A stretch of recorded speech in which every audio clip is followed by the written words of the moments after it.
Hello and welcome to iDrive. No. Okay, hello and welcome to Driven.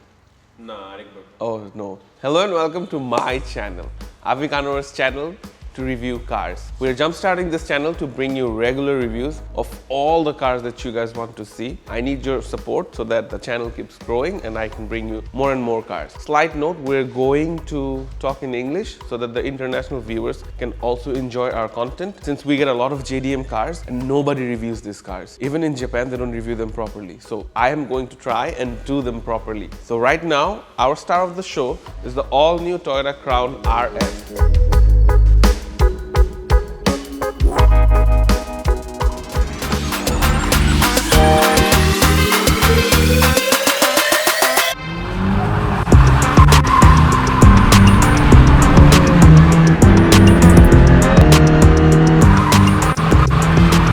ভালো লেগেছে?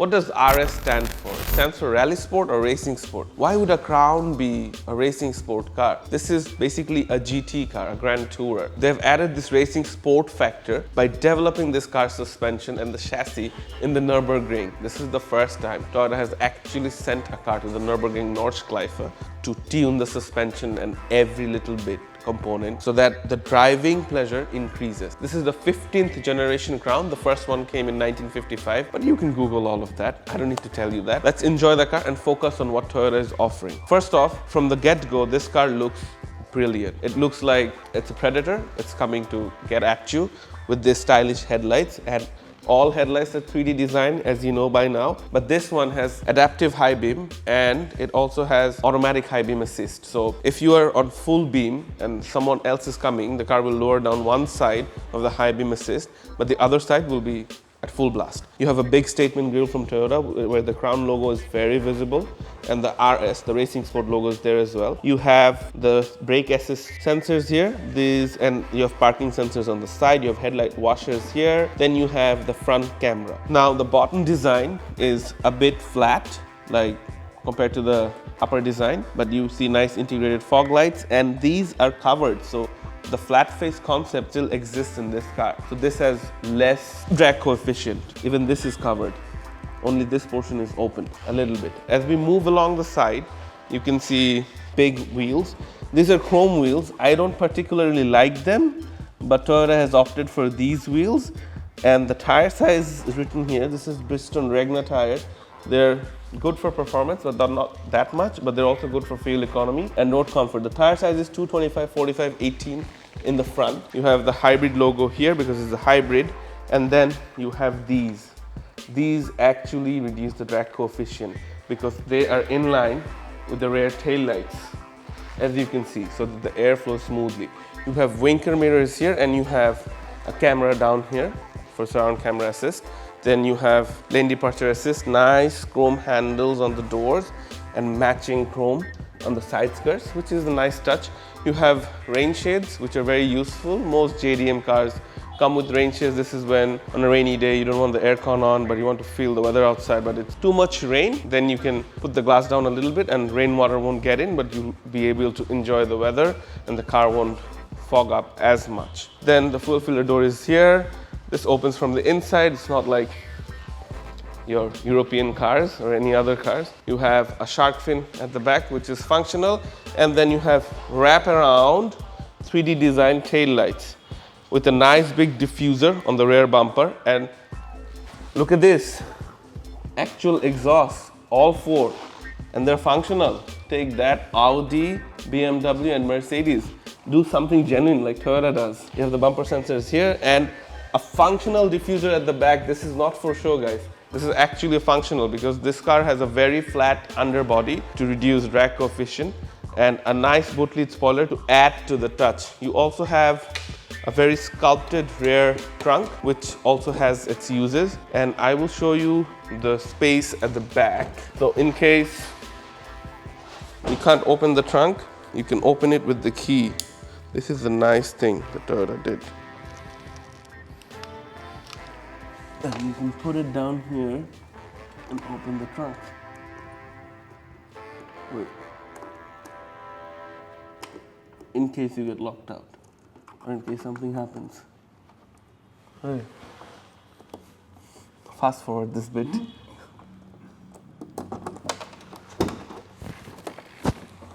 Ta-da!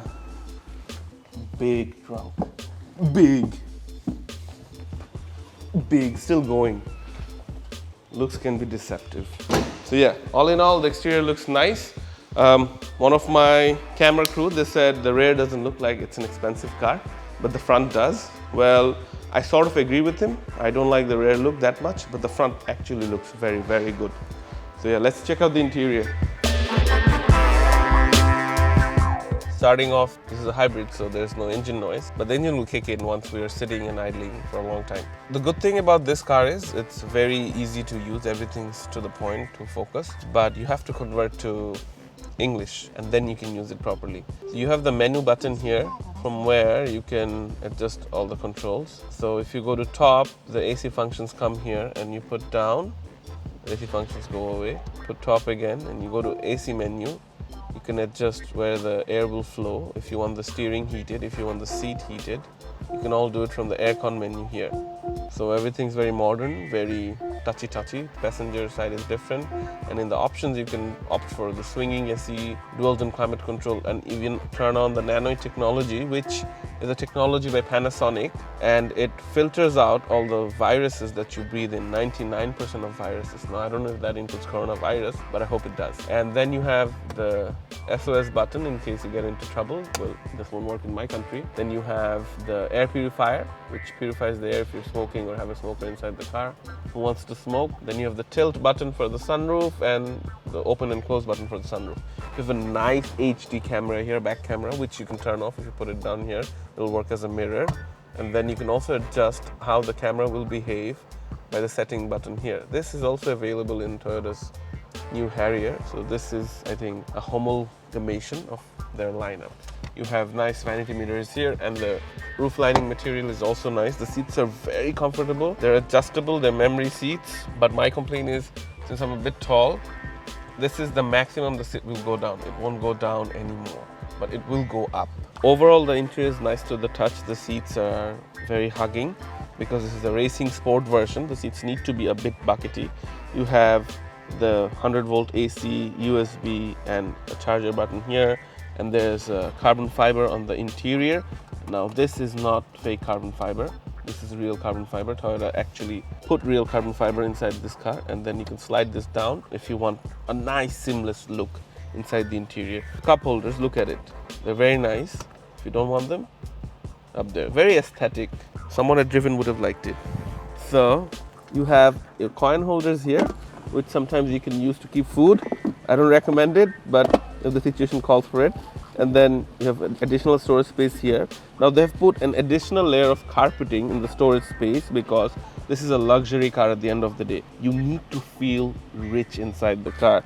So yeah, they have taken care of that pretty well. Overall, all in all, the front, I have to say this much. You have speakers in the front and the roof.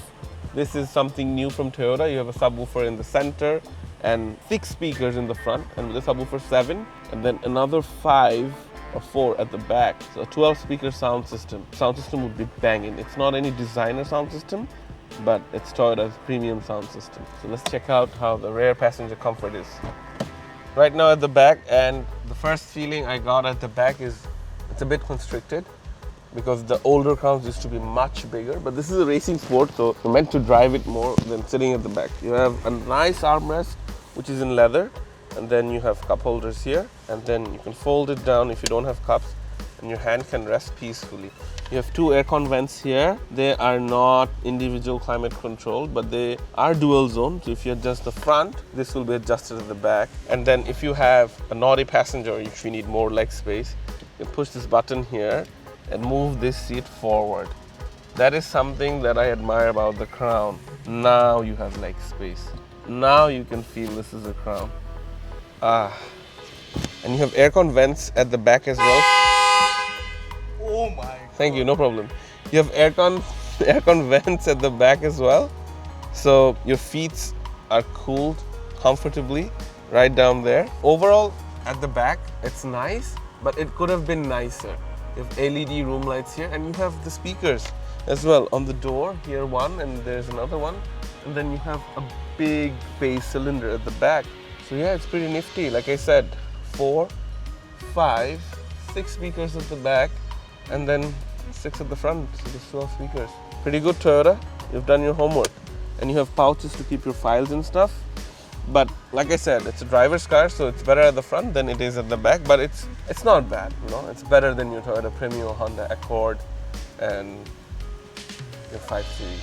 Yeah, shots fired 5 Series. This is actually better than you. So yeah, all in all, I'm comfortable. Let's go for a drive. Now we're driving the most revered Crown that Toyota has ever made, and this is the last generation that they will ever produce. Can you believe this car was produced from 1955 and suddenly they have stopped? So right now I'm driving in eco mode. As you can see, the battery is feeding the rear tires right there, and the engine hasn't even turned on. We're doing 40. So that's how this car is very good on fuel economy. This has Toyota's second generation hybrid system, which is much more updated than the first one in terms of fuel efficiency and battery capacity. This doesn't have a lithium battery. This has a nickel hydride battery, so it's different from your traditional hybrids. I am going to check the turning radius because this car, although it was tested in the Nürburgring for the suspension and the agility, but city driving is what we do here in our country. And from first lane to second lane, turning radius isn't horrible, but it isn't that good either. Now we're going to drive it in sports mode. You push it to the right side and it comes to sport mode, and that's the power you get from a hybrid. So you have the engine's power, which is around 184 horsepower, and the hybrid motor itself produces 100 horsepower more and huge amounts of torque. So this car in essence has a combined output of close to 280 horsepower. That is fast for a sports sedan. That is really fast. I mean, a luxury sports sedan. As you can see, we have 3 people on board, but the speed's just picking up. So we'll do a 0 to 100 timing, and then we'll press the brakes to see how good the car is in terms of braking, because without brakes, without good brakes and control, the car is nothing. So let's go. We're going to launch this.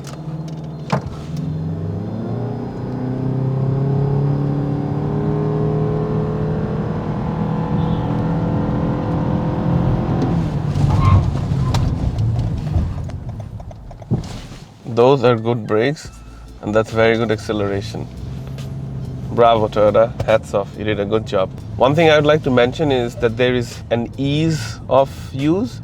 Everything's driver focused more or less. When we touch all the panels, everything's here. There's paddle shifters here, which are of course hyperimposed because this has a CVT gearbox.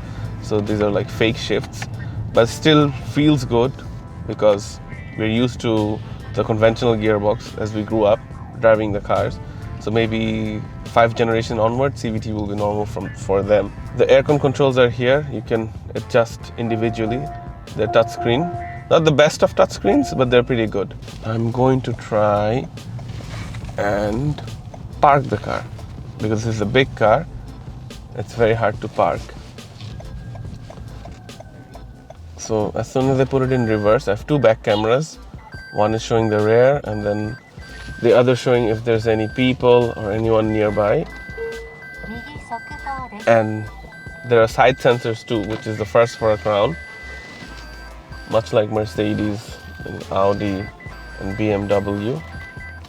And it's showing me if the person is moving towards the car's direction or not. Like, this is very high tech for a Crown. And it's very easy to park because of all the aids this car has. You also have blind spot assist on the side mirrors there. It turns up in orange. And then this car has Toyota's advanced safety system. So even at night, it will detect cyclists and pedestrians. Like, there are 2 cyclists coming right now. Let me see if I want to scare them or not. Will the car brake? They weren't scared, the car didn't brake. Sorry, you shouldn't try this. We're going to drive comfortably and see how good it is if you're sitting at the back. So we have a passenger at the back. I'm going to ask him, how good is the car at the back? Apart from the braking shock it feels comfortable. Okay, so there you have a verdict from a passenger. So I don't have to go to the back seat. Are you cool there? Is the AC good enough? Yep. Okay, so yeah, now you guys know how good this car is overall. And you have all the basic driver features here where you can adjust all your settings, the safety features, how economic the car is. I will show here, so you can control the audio.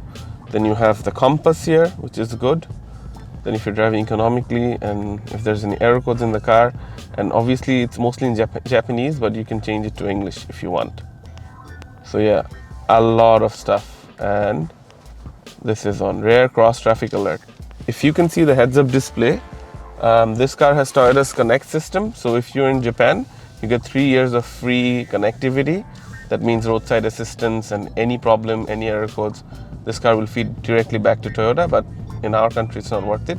What this heads-up display does is it takes the road signs, the speedometer, and it shows you what speed you guys can do on the streets, what's the speed limit, which is not applicable for my country, but you know, in your country it's applicable. That's about it. That's the drive review. Everything's within touch, everything's very user-friendly, very simple. You can see the rotating air cons, so it's pretty nice. It's pretty good. This car was tested at the Nürburgring, so handling-wise, I find it very decent because this is the first time Toyota took a Crown to the Nürburgring to test. Nürburgring, for those of you who don't know, is the most revered racetrack of the world where manufacturers go and test their cars to the full limit. I will show something. The rear cross traffic alert. Let's see if the car brakes or if I go and hit the Vezel.